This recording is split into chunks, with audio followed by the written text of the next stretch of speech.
Top quality और consistent performance के लिए सिर्फ सिल्वर पंप नाम याद रखना. સાઇડવેઝ પ્રાઇસ એક્શન બધું જોવા મળી શકે છે. નાઉ જે રીતે આપણે વાત કરી કે બંને ઇન્ડેક્સમાં પ્રાઇસ એક્શન સાઇડવેઝ રહેતું તમને જોવા મળી શકે છે અને આવતીકાલે બીકોઝ એક્સપાયરી છે તો પોસ્ટ 2 PM તમને થોડું વોલેટાઇલ પ્રાઇસ એક્શન પણ આવતું જોવા મળી શકે છે. સો અગર આવતીકાલ માટે અગર તમારે કોઈ સ્ટ્રેટેજી અપનાવી હોય તો that will be for option writing.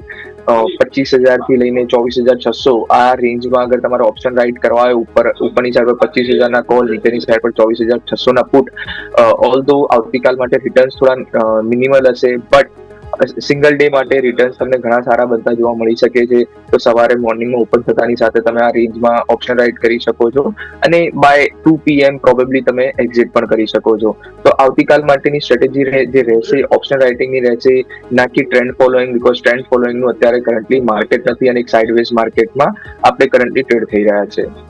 એ બિલકુલ. તો અહીંયા વાત થઈ નિફ્ટી બેંક નિફ્ટીની, પરંતુ હરપણ સર તમારી સાથે થોડુંક વિસ્તારમાં હજુ બંને નિફ્ટી બેંક નિફ્ટી વાત કરવા માંગુ, કારણ કે થોડુંક પોઝિશનલ વ્યૂ લેવા માંગુ. જેમ આપણે વાત કરી કે 25,000 નિફ્ટીમાં મેઇન હડલ છે, બેંક નિફ્ટીમાં આપણે જોઈએ મિડ એપ્રિલથી લઈને અત્યાર સુધીમાં 55,500-600 આ એક રેન્જ છે કે જ્યાં ઉપર માર્કેટ જાય પરંતુ ટકતું ને નીચે આવી જાય. હવે કોઈ કારણસર તમે જેમ વાત કરી 55,500 56,000ની એક રેન્જ છે, એની ઉપર જો માર્કેટ ક્લોઝ આપે કોન્ફિડન્સ સાથે તો એ બાઉન્સ બેક આપણને ક્યાં સુધી જોવા મળી શકે. અને એ જ રીતે સેમ આપણને નિફ્ટીમાં કે 25,000 ઉપર આપણને જોઈએ જે હમણાં લાસ્ટ રિસેન્ટલી આપણને હાઈ બની જાય 25,100 આજુબાજુ, જો એની ઉપર કોન્ફિડન્સ સાથે અહીંથી આપણને બ્રેકઆઉટ આપે તો કયા લેવલ જોવા મળી જાય. કારણ કે ઇવન આપણે જોઈએ તો નિફ્ટીમાં આપણને વીકલીમાં પણ ઇનસાઇડ બાર બન્યું છે અને એનું બ્રેકઆઉટ પણ આપણને 25,100 ઉપર જ જોવા મળ્યું છે સર.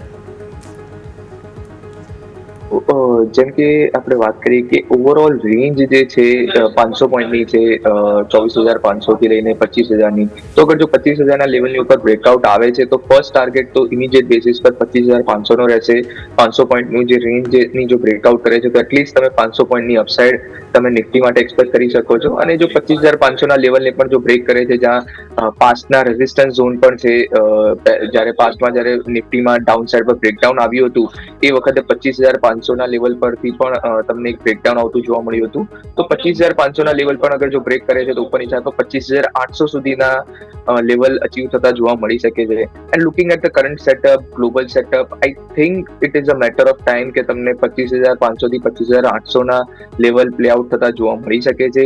બટ આવતીકાલે મંથલી એક્સપાયરી છે તો જો તમે જાણો છો કે મંથલી એક્સપાયરીમાં ઘણી વખત એક્સ્ટ્રીમલી વોલેટાઇલ પ્રાઇસ એક્શન બનતા તમને જોવા મળી શકે છે. સો કન્ડિશનલ રહેશે. 25,000ની લેવલની ઉપર આવતીકાલ અગર જો ક્લોઝ આવે છે કે આવતીકાલના બદલે ફ્રાઇડેના દિવસે પણ ક્લોઝ આવે છે, than only you go long. અને ઉપરની સાઈડ પર 25,500 થી 25,800 સુધીના અપસાઇડના ટાર્ગેટ તમે નિફ્ટી માટે એક્સપેક્ટ કરી શકો છો. કમિંગ ટુ બેંક નિફ્ટીમાં પણ 56,100નું જે લેવલ જે હતું, જે રિસેન્ટલી જે ઓલ ટાઈમ હાઈ બનાવ્યું હતું 56,100નું, એ લેવલની ઉપર જો બ્રેકઆઉટ આપે છે તો ઉપરની સાઈડ પર 57,000 થી 57,700 સુધીના અપસાઇડના લેવલ, ફ્રેશ ઓલ ટાઈમ હાઈના લેવલ તમે બેંક નિફ્ટી માટે એક્સપેક્ટ કરી શકો છો. સો બંને ઇન્ડેક્સ માટે કન્ડિશનલ બાય રહેશે અને બંને ઇન્ડેક્સમાં બ્રેકઆઉટ માટેનું થોડું વેઇટ કરવાનું રેકમેન્ડેશન રહેશે. ક્લિયર. તો વ્યૂ આ પ્રમાણે અહીંયાથી બ્રોડ બેઝ બની રહ્યો છે.